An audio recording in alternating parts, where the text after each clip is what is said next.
Welcome to our channel. Today we how to register with Lusha for B2B lead enrichment step by step clearly.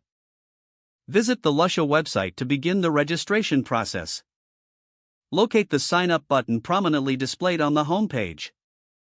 Click on the sign up button to access the registration form. Fill in your details, including your name, email address, and a secure password.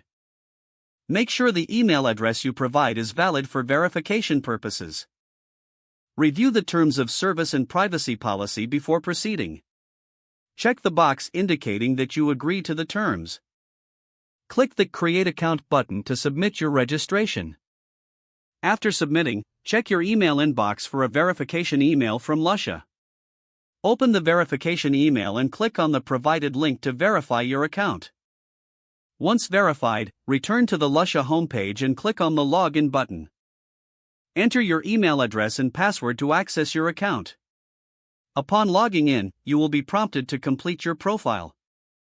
Fill in any additional required information, such as your company name and position. Once your profile is complete, explore the dashboard to familiarize yourself with the platform. Navigate to the Lead Enrichment section to start utilizing the service. You can now begin searching for leads and enriching them with valuable data from Lusha. If the page does not load, refresh the browser or try again in a private or incognito window. Make sure you are using the correct email address, then retype it carefully to avoid small typos. If your password is not accepted, use the reset option and create a new strong password you can remember.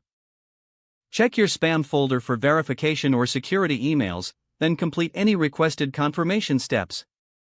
Enable two-factor authentication if available to improve account security and reduce unauthorized access risk. After signing in, review your profile details so your contact information and settings are accurate and current. If you see an error message, note it down and try again after restarting your device and internet connection. Log out when you finish, especially on shared devices, to keep your account and payment information secure. If the page does not load, refresh the browser or try again in a private or incognito window. Make sure you are using the correct email address, then retype it carefully to avoid small typos. If your password is not accepted, use the reset option and create a new strong password you can remember. Don't forget to like this video and subscribe to our channel for more step-by-step tech guides.